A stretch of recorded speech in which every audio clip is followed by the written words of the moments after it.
اولاد کی تربیت ہمارے ذمے لازم ہے، اور اس تربیت کا بہترین ذریعہ ہماری اپنی تربیت ہے۔ اولادیں ہماری گفتگو کو تھوڑا، ہمارے عمل کو زیادہ قبول کرتے ہیں۔ آج لوگ ہمارے پاس آتے ہیں، جی ہمارا بچہ نماز نہیں پڑھتا، چلو ہم نہیں پڑھتے یہ تو پڑھے، تو میں کہتا ہوں یہ کیوں پڑھے؟ جب تم مصلی بچھاؤ گے تو یہ بھی بچھائے گا۔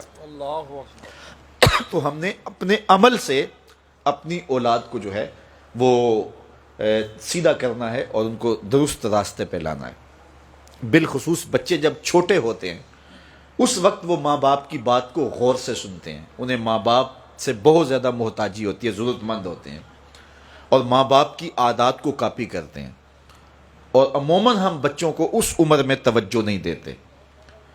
4 سال سے لے کر کے 8-9 سال تک کی عمر کا بچہ انتہائی توجہ کا مستحق ہے کہ ماں بھی توجہ دے، باپ بھی توجہ دے۔ اس کے بعد پھر آہستہ آہستہ وہ مانوس ہونے لگتا ہے اپنے دوستوں سے، اور بالخصوص 12-13 سال کے بعد وہ مانوس ہو جاتا ہے اپنے دوستوں سے۔ پھر اس نے جو سیکھنا ہے وہ دوستوں سے سیکھتا ہے۔ اگر دوست اچھے ہوں گے وہ اچھائیاں سیکھ جائے گا، اگر دوست برے ہوں گے تو وہ برائیاں سیکھ جائے گا۔ اس وقت ہم پریشان ہوتے ہیں کہ ہماری اولاد ہمارے پاس بیٹھتی نہیں ہے۔ اصل اس کی اب بیٹھنے کی عمر نہیں رہی، چونکہ وہ تمہارے ہم عمر نہیں ہے کہ تمہارے ساتھ بیٹھیں، اور اب وہ بچے بھی نہیں رہے، تو وہ اپنی ہم عمر نسل کو تلاش کریں گے۔ اس وقت ہم اگر اولاد کو کھینچیں گے تو وہ ہمارے پاس نہیں آئے گی۔ وقت جو تھا وہ ہم نے ضائع کر دیا۔ لیکن ہمیں پھر بھی اس دور میں اولاد سے غافل نہیں ہونا چاہیے۔ ہمیں ایک تو کوشش کرنی چاہیے کہ اچھے لوگوں کی دوستی ان بچوں کے ساتھ جو ہے وہ پیدا کرنے کی کوشش کریں۔ المرء علی دین خلیلہ فلینظر احدکم من یخالل، رسول اللہ صلی اللہ علیہ وسلم نے ارشاد فرمایا ہر شخص اپنے دوست کے دین پہ ہوتا ہے، تو جب وہ دوستی لگانے لگے تو دیکھے کہ وہ دوستی کس سے لگا رہا ہے۔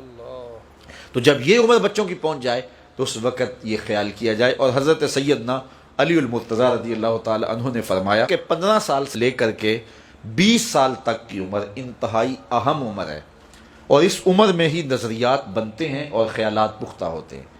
تو جس نے اس عمر کو سنبھال لیا اس نے اپنی زندگی سنوار لی، اور جس کی یہ عمر بگڑ گئی اس کا سب کچھ بگڑ گیا۔ اس وقت میرے خیال کے مطابق 15 سے 20 سال تک کی اس عمر کو دوست بھی نہیں اتنا بگاڑ سکتے، معاشرہ بھی اتنا نہیں بگاڑ سکتا۔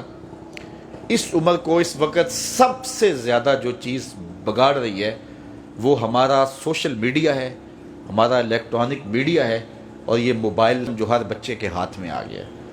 تو کم از کم 15 سال سے لے کر 20 سال تک کی عمر کے بچوں کو آپ موبائل لے کر نہ دیں، اور انتہائی ضرورت پر ان کو استعمال کرنے کی اجازت دیں۔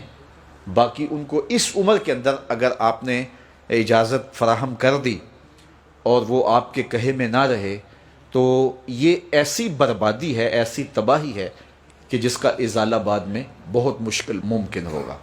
اس لیے اس وقت سب سے زیادہ ہمیں جو چیز نقصان پہنچا رہی ہے، ہماری معاشرت کو جو چیز کھوکھلا کر رہی ہے وہ یہ چیز ہے۔ یہ میں کل کی ایک رپورٹ پڑھ رہا تھا انڈیا کی، کہ انڈیا کا جو معاشرہ ہے اس میں جو نوجوان ہیں وہ بالکل اس میڈیا کی وجہ سے برباد ہو گئے ہیں، اور پاکستان میں بھی اس کے اثرات جو ہیں وہ بہت سارے ہیں۔ لیکن یہاں اب بھی کوئی شرم و حیا موجود ہے، لیکن اگر ہم نے اپنی نسل کے آگے بند نہ باندھا تو یہ میڈیا مغرب کی جانب سے ہماری معاشرتوں کو تباہ کرنے کے لیے ایک ہتھیار کے طور پہ استعمال کیا جا رہا ہے، اور ہماری نسل بڑی تیزی کے ساتھ جو ہے اس کا شکار ہو رہی ہے، اور گھر لٹ رہے ہیں، شرم و حیا وہ جو ہے وہ اس کا جنازہ نکل رہا ہے۔ تو اس حوالے سے والدین کو خصوصی توجہ دینے کی ضرورت ہے۔ پھر ہاتھ ملیں گے تو پھر جو ہے وہ اس کا کوئی علاج نہیں ہوگا۔